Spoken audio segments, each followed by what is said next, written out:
Hello, chick. Hello. Y'all are stinky. Stinky? Except for Adder. Adder is not stinky. But Dapper, you're stinky.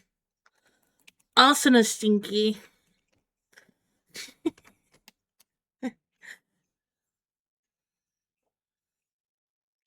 I see, Adder. Understandable. Have a nice day.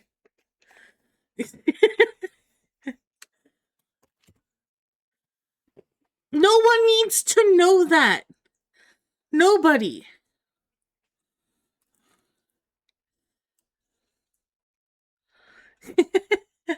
No worries, Gloomy. I'm glad that we got you addicted to Fortnite.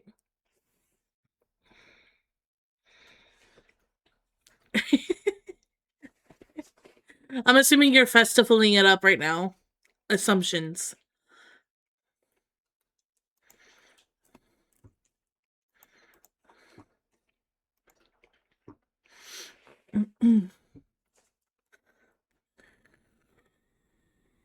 Hey, yo. So what I'm hearing is that you're gonna be a hard carry.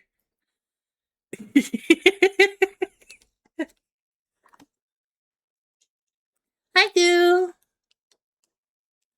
Yes.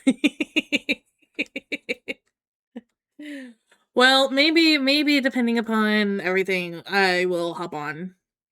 Mm-hmm. Because as of right now, I only have one person who I have to focus on at the moment. But, hello, chat. I like how it says shit, but I said chat.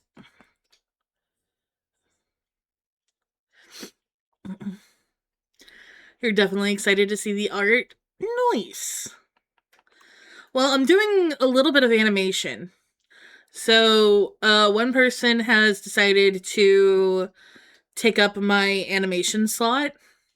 So we're going to be doing a little bit of that at the moment. Until we get like a doodle commission that comes in. Yeah.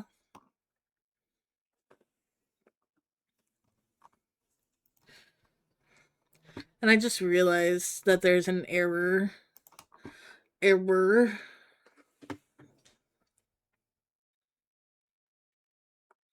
There we go.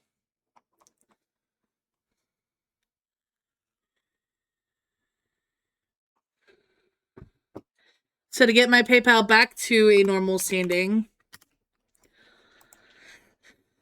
basically, I'm $77.55 short now. And we definitely need to buy litter. So, like, that's like a thing. But let's go ahead and get into it. Alright. So I am going to throw my now playing on, but instead of it being right there, I'm going to throw it up here. Like that. Alright. Let's...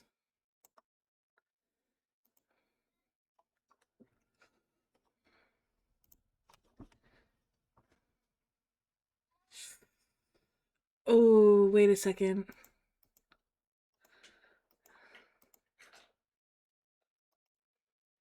Wait, can I merge? I can't. Ooh. Okay, so this is me learning.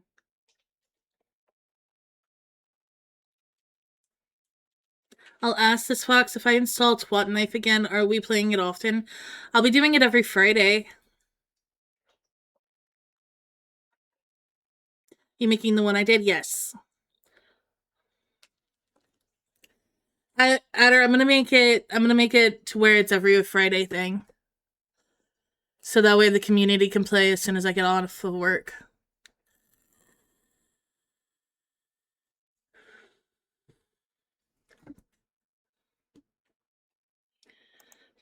I definitely want the onion skin. Okay, so things I need to learn.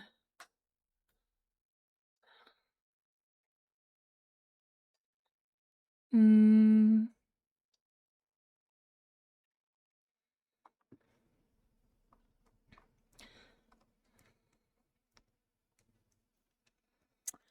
Hi, Rich. How am I doing? I'm doing good. I'm currently experimenting on something at the moment. Because somebody took me up on my sample slots. So basically, I am currently doing a $10 Ko-Fi doodle stream, so pay what you want kind of thing. The more money that you put into the commission, the more you'll get out of it. Yes, I am trying my hand at animation. Yes, yes, yes. Which, by the way, like if I play it right now, it looks so good. I'm just saying. Um, but basically I am currently doing $10 pay what you want.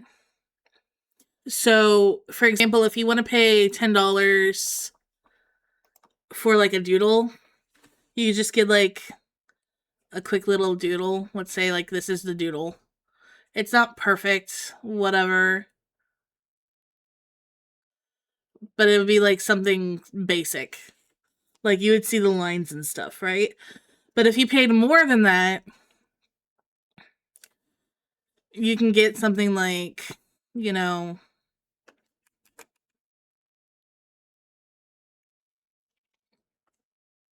more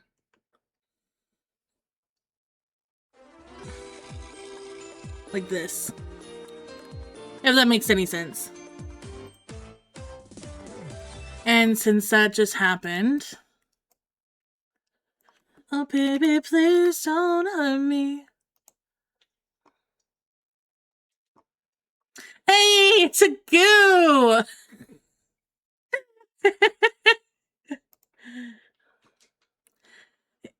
Goo is gonna do it. Okay. So now I only have one sample slot left for the caramel dancing. It's me, a Guyo. Well, that kind of makes me want to do you first because I don't want to worry about the boob physics at the moment.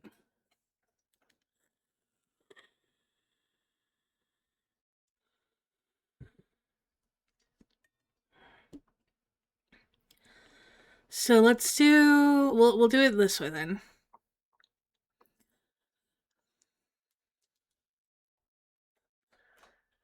Yeah, I have to deal with the body jiggle.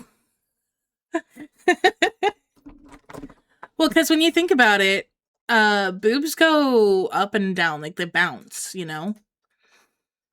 And the way that this is gonna be, there is gonna be like some like bouncing.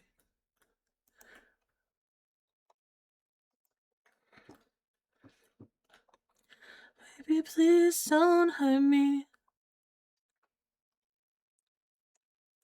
Holy shit, we're at 60. Guys, Goose hit it to 60. Let's fucking go. What are you gonna do with all those extra channel points?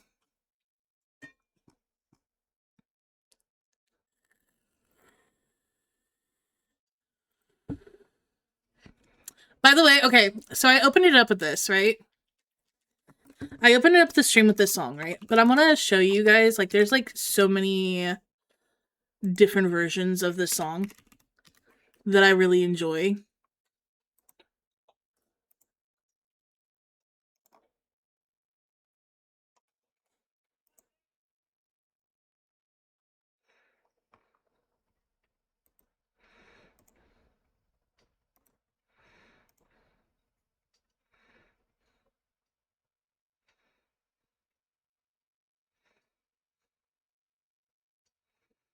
Okay, there's 4 different songs that have the same theme.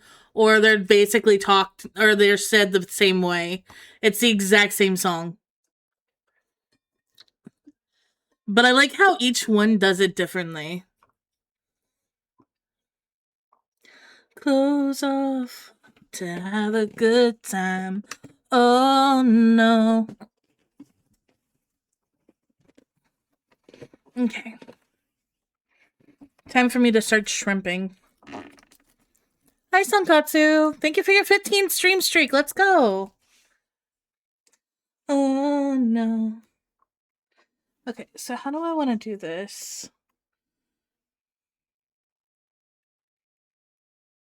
Oh, that just adds a new folder. Hmm.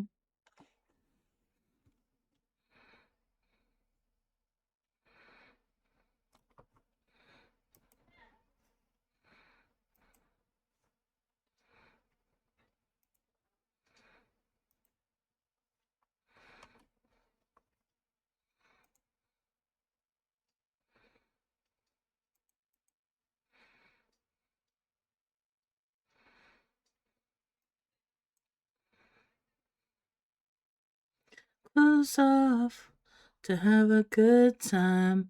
Oh no. Dancing party.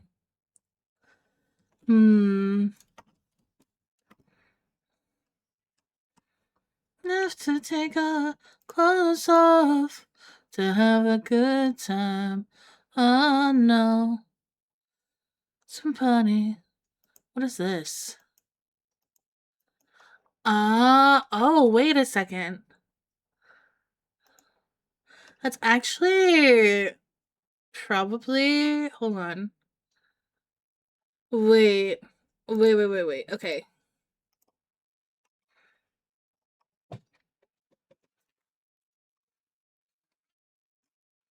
Clothes off to have a good time. Oh no. The song you've been listening to is The Full Path to the Divine. Understandable.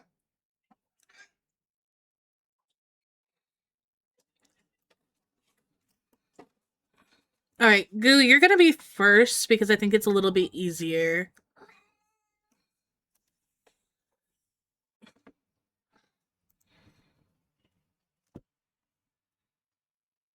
Now, this is the same song, by the way.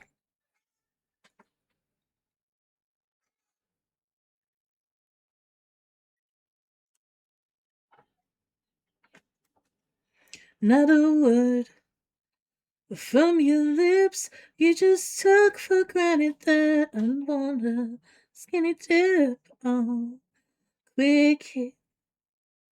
That's your game, but I'm not a piece of meat. Stimulate my brain. Hmm.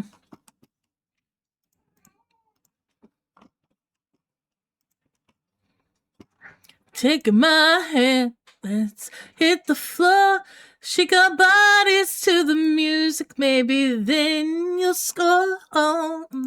So come on, baby, won't you show us some class? Why you have to move so fast? We don't have to take our clothes off to have a good time. Oh no. We could dance and party all night and drink some cherry wine. Oh. If you and me.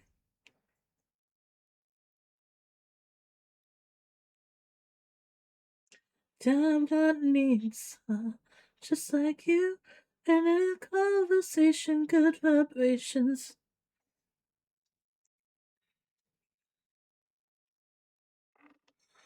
Hi, Lucian. Actually, have to take our clothes off to have a good time. Oh no, we could dance and party all night and drink some cherry wine. There we go.